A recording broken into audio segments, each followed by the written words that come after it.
Jairo Riedewald, pemain terlupakan Crystal Palace, bela timnas Indonesia.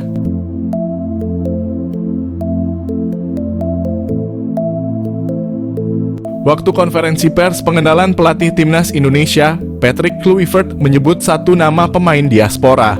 Dia adalah Jairo Riedewald. Mengutip laporan Detikcom, Kluivert memang telah melakukan pendekatan ke sejumlah pemain keturunan. Dan khusus Jairo, Kluivert sedang melakukan komunikasi. Jairo Riedewald sendiri telah masuk daftar pemain keturunan berikutnya yang bakal membela timnas Indonesia. Dengan pernyataan Patrick Kluivert itu, terang sudah bahwa proses naturalisasi Jairo Riedewald sedang diproses. Jairo sendiri adalah bakat yang cukup menarik. Ia dibimbing di Ajax, lalu pergi ke Crystal Palace. Sayangnya di Crystal Palace nasibnya tidak mengenakan dan akhirnya pergi ke Liga Belgia.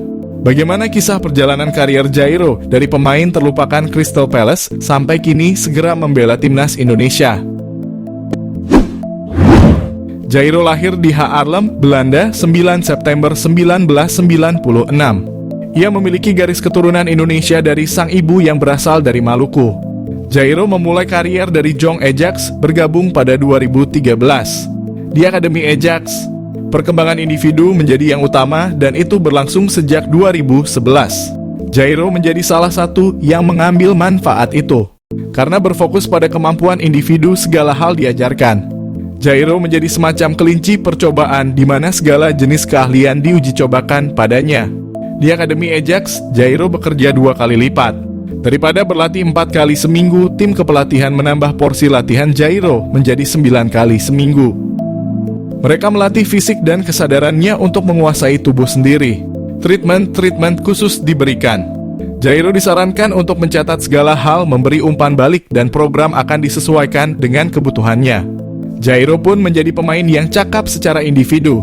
Dengan proses yang telah dilewati, Jairo dengan cepat menjelma jadi wonderkid Ajax.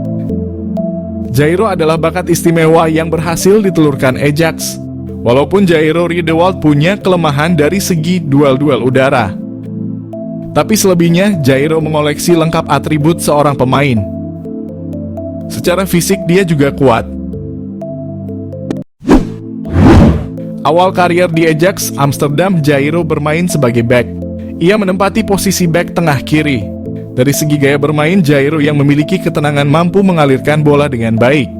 Kontrak Jairo masih tersisa setahun di Ajax, namun ia memilih hengkang ke Crystal Palace. Satu-satunya alasan kenapa dia meninggalkan klub yang mendidiknya selama ini. Meskipun ia juga tidak menampik kalau Liga Inggris adalah liga yang paling hebat dan indah. Di Crystal Palace dilatih Roy Hodgson. Selama dilatih Hodgson, menit bermainnya berkurang. Jairo bahkan tidak diturunkan di Liga Premier Inggris. Tapi bukan berarti Hodgson tak percaya pada kemampuan Jairo. Pandangannya tetap sama. Bagi Hodgson, Jairo adalah seorang profesional sejati. Musim berikutnya, kepercayaan Hodgson membesar. Sang pelatih memainkan Jairo, tapi posisinya tidak seperti yang diharapkan ketika masuk ke Crystal Palace. Singkatnya, alih-alih menjadi back tengah dengan peran libero, oleh Hodgson ditaruh sebagai gelandang. Jairo memang dinilai cocok untuk peran gelandang. Kemampuan Jairo dalam mengolah bola pun kian terlihat. Seiring waktu, menit bermainnya di Liga Inggris pun bertambah. Pada Februari 2021, Jairo memperpanjang kontrak di Crystal Palace. Namun pergantian pelatih dari Roy Hodgson ke Patrick Vieira membuat Jairo tersingkir. Selama The Eagles dilatih mantan pemain Arsenal itu, Jairo tak mendapat prospek yang bagus. Jairo memang sosok pemain cerdas dengan profil fisik yang bagus.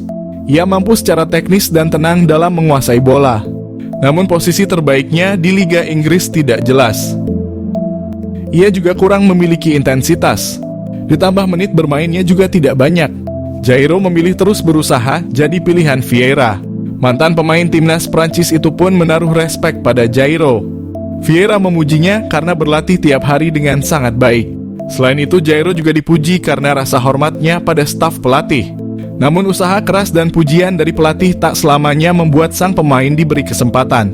Oleh Vieira, Jairo malah diturunkan ke tim muda yang berlaga di Premier League 2. Hal ini membuat hubungan Jairo dan Vieira merenggang. Mirisnya lagi, di Premier League 2 Crystal Palace pun Jairo malah gagal meningkatkan ketajamannya. Ketika kontraknya habis pada 2024 lalu, Jairo pun tak diperpanjang oleh Crystal Palace. Berstatus bebas transfer di tahun 2024, Jairo Riedewald akhirnya merapat ke Royal Antwerp. Jairo datang ke Antwerp persis 1 musim setelah tim itu meraih treble domestik kala dibesut Mark van Bommel. Dengan kata lain, Jairo datang persis ketika Antwerp berganti pelatih ke Jonas de Rooij. Ironisnya, ketika hijrah ke Liga Belgia, Jairo kembali jarang dimainkan. Bagaimana mau dimainkan, sang pemain justru menderita cedera hamstring yang cukup lama. Saat Jairo masih berjuang mengambil tempat di Royal Antwerp, isu kedatangannya ke timnas Indonesia kian menguat. Erick Thohir juga sudah membeberkan bahwa Jairo kini sedang dalam proses. Namun dari pihak Jairo sendiri belum memberikan pernyataan apapun. Dari segi kualitas, Jairo yang versatile akan menjadi tambahan senjata yang bagus buat Indonesia. Namun yang jadi persoalan adalah riwayat cedera yang dimiliki Jairo. Riwayat cedera hamstring akan jadi PR bagi tenaga medis timnas Indonesia, mengingat cedera ini suka kambuh tiba-tiba. Hal ini juga bisa menjadi bahan pertimbangan sebelum menaturalisasi Jairo Riedewald. Patrick Kluivert resmi pimpin timnas Indonesia, siap-siap banyak pemain grade A gabung skuad Garuda. Patrick Kluivert, ya pria Belanda itu kini banyak dihujani sentimen baik positif maupun negatif dari publik sepak bola Indonesia. Ia dianggap sebagai pelatih yang tak akan becus memimpin timnas Indonesia. Akan tetapi di balik penunjukan Kluivert ini ternyata tersimpan misi khusus, yakni mendatangkan lebih banyak para pemain keturunan grade A. Kluivert ibarat magnet bagi pemain yang tadinya ogah-ogahan jadi makin tertarik gabung timnas Indonesia. Hal itu bahkan sudah ia buktikan saat menukangi timnas Curaçao. Lantas, siapa saja pemain grade A yang bakalan dibawa oleh Kluivert? Pemain yang santer dilaporkan akan segera dinaturalisasi adalah Jairo Riedewald. Mantan pemain Crystal Palace ini sudah disinggung langsung oleh Erick Thohir saat jumpa pers pemberhentian STY. Menurut pengakuan ex-Jo PSSI Arya Sinulinga, penunjukan Kluivert sebagai pelatih telah membuat Jairo Riedewald berubah pikiran. Yang tadinya ogah-ogahan, kini bahkan sudah mengatakan ya untuk segera gabung. Pemain yang berseragam Antwerp itu bahkan sudah menyiapkan dokumen untuk segera diproses. Proses naturalisasi Jairo diharapkan rampung sebelum Maret. Artinya, sang pemain sudah tersedia saat melawan Australia dan Bahrain. Kehadiran pemain yang juga punya darah Suriname seperti Jairo diharapkan mampu menambah kekuatan di lini tengah, khususnya sebagai gelandang bertahan. Duetnya dengan Ivar Jenner atau Tom Haye akan menciptakan kombinasi yang seimbang. Perannya yang lebih sebagai tukang jagal dan membantu pertahanan akan membuat lini tengah timnas Garuda tak mudah diacak-acak. Selain Riedewald, gelandang lain yang dilaporkan akan gabung timnas gara-gara keberadaan Kluivert adalah Joy Pelupessi. Pelupessi adalah pemain yang punya darah Maluku dari pihak sang kakek. Dirinya pernah tertarik untuk bergabung dengan timnas Indonesia gara-gara bujukan teman dekatnya, Saine Patinama. Pelupessi akan menjadi amunisi tambahan di posisi gelandang bertahan yang bertipe petarung seperti Jairo. Apalagi pemain ini adalah mantan anak asuh kesayangan Kluivert dulu ketika menangani Jong Twente. Nama mantan pemain PSG Mitchell Bakker mencuat sebagai calon kuat naturalisasi berikutnya timnas Indonesia. Kedatangan Patrick Kluivert akan membantu memuluskan jalan Mitchell Bakker untuk dinaturalisasi. Ketum PSSI pada jumpa pers Senin 6 Januari sempat mengatakan bahwa dokumen garis keturunan Bakker masih akan dicari dan dipastikan. Meski agak sulit, namun PSSI akan terus berupaya untuk memproses Bakker. Jika sukses dan tak terkendala dokumen, Bakker akan menjadi bek serba bisa di skuad Garuda. Ia bisa dijadikan sebagai bek tengah sebelah kiri atau wingback kiri di format 3 back. Selain itu, kehadiran Bakker akan menambah opsi bek kidal timnas selain Justin Hubner, Saine Patinama, maupun Calvin Verdonk. Namun, jika gagal mendapatkan bek kiri sekelas Bakker, tenang saja, ada bek kiri lagi yang sama-sama punya kualitas grade A. Ia adalah Jayden Oosterwolde. Bek kiri yang juga serba bisa di beberapa posisi ini juga berpeluang gabung pasca kehadiran sosok Kluivert. Sebenarnya dulu Jayden Oosterwolde sempat akan dinaturalisasi oleh PSSI.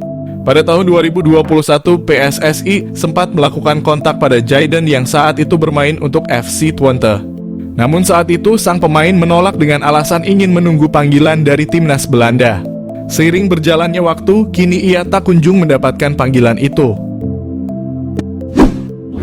Pasca kehadiran Kluivert, timnas Indonesia berpotensi diperkuat beberapa pemain naturalisasi tambahan pasca Struijk.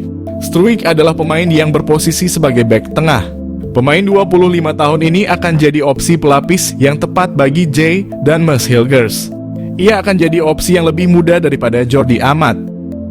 Timnas Indonesia masih akan kedatangan sejumlah pemain keturunan. Beberapa nama diantaranya saat ini dikabarkan segera menjalani proses naturalisasi untuk menjadi warga negara Indonesia.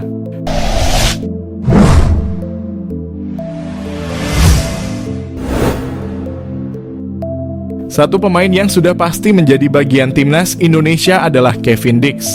Lantas siapa lagi pemain keturunan Indonesia yang bakal menyusul Kevin Dix?